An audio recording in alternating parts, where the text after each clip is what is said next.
Hi hello ಎಲ್ಲರಿಗೂ price lord, ಸ್ವಾಗತ ಸುಸ್ವಾಗತ ಈ ಒಂದು ಗುಡ್ ಫ್ರೈಡೇ ಸೀರೀಸ್ನ ವೀಡಿಯೋಸ್ಗೋಸ್ಕರ. ಯೇಸು ಸ್ವಾಮಿನ ಯಾಕೆ ಕ್ಷಮಿಸುವಂಥ ದೇವರು ಅಂತ ಕರೀತಾರೆ, ಯಾಕೆ ಯೇಸು ಸ್ವಾಮಿನ ಪ್ರೀತಿ ಮಾಡುವಂಥ ದೇವರು ಅಂತ ಕರೀತಾರೆ ತಿಳ್ಕೊಬೇಕಾ? ಈ ವಿಡಿಯೋನ ಪೂರ್ತಿ ನೋಡಿ. ಯೇಸು ಸ್ವಾಮಿಯನ್ನು ಕ್ಷಮಿಸುವಂಥ ದೇವರು ಅಂತ ಯಾಕೆ ಕರೀತಾರೆ ಅಂತಂದರೆ, ಯೇಸು ಸ್ವಾಮಿ ನೀವು ಸತ್ಯವೇದದಲ್ಲಿ ನೀವು ನೋಡೋದಾದರೆ ಹಲವಾರು ಪಾಪಿಗಳನ್ನು ಅವ್ರು ಎಷ್ಟೇ ಪಾಪಗಳನ್ನು ಮಾಡಲಿ, ಎಷ್ಟೇ ಶಾಪಗಳನ್ನು ಮಾಡಲಿ, ಏನೇ ತಪ್ಪುಗಳನ್ನು ಮಾಡಲಿ, ಯೇಸು ಸ್ವಾಮಿ ಅವ್ರನ್ನ ಕ್ಷಮಿಸೋದನ್ನು ನಾವು ನೋಡ್ಬೋದು.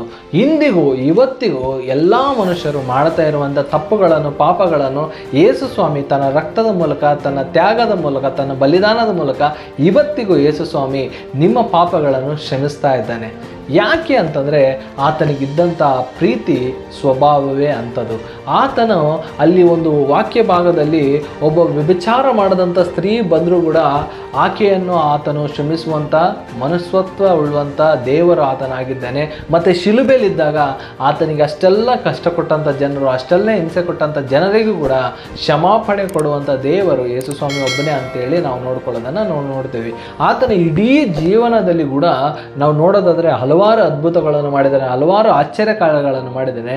ಅದರೆಲ್ಲದರ ನಿಮಿತ್ತವಾಗಿ ಇಡೀ ಪ್ರಪಂಚಾದ್ಯಂತ ಯೇಸು ಸ್ವಾಮಿಯನ್ನು ಗುರುತಿಸುವುದೇ ಆತನ ಕ್ಷಮಿಸುವಂಥ ಗುಣಕ್ಕೋಸ್ಕರ, ಆತನು ಪ್ರೀತಿಸುವಂಥ ಗುಣದಕ್ಕೋಸ್ಕರ, ಮತ್ತು ಆತನು ಪಾಪವನ್ನು ನಿವಾರಣೆ ಮಾಡಿದಂಥ ಒಂದು ಗುಣಕ್ಕೋಸ್ಕರ, ಆತನು ಅದ್ಭುತ ಮಾಡಿದಂಥ ಗುಣಗಳಿಗೋಸ್ಕರ ಯೇಸು ಸ್ವಾಮಿಯನ್ನು ಇಡೀ ಪ್ರಪಂಚದಲ್ಲಿ ಆತನ ಗುರುತಿಸ್ತಾರೆ. ಹೀಗೆ ಯಾರಾದರೂ ನೀವು ಹೊರಗಡೆ ಹೋಗಿ ನಾವು ಕ್ರಿಶ್ಚಿಯನ್ಸ್ ಅಂತ ಹೇಳಿದ ತಕ್ಷಣ ಅವರು ಮೊದಲು ಕ್ರಿಶ್ಚಿಯನ್ಸ್ ಅಂದಿದ ತಕ್ಷಣ ಅವ್ರಿಗೆ ಮನಸ್ಸಿಗೆ ಬರುವಂಥದ್ದೇ ಕ್ಷಮಿಸುವಂಥ ಜನ, ಸಮಾಧಾನ ಪಡುವಂಥ ಜನ ಅಂತೇಳಿ ಅವರಿಗೆ ಮನಸ್ಸಲ್ಲಿ ಬರುತ್ತೆ. ಅಂದರೆ ಅಷ್ಟು ಪ್ರಭಾವವನ್ನು ಯೇಸು ಸ್ವಾಮಿ ತನ್ನ ಜೀವನದ ಮೂಲಕ ಇಡೀ ಪ್ರಪಂಚಕ್ಕೆ ಕೊಟ್ಟಿದ್ದಾನೆ.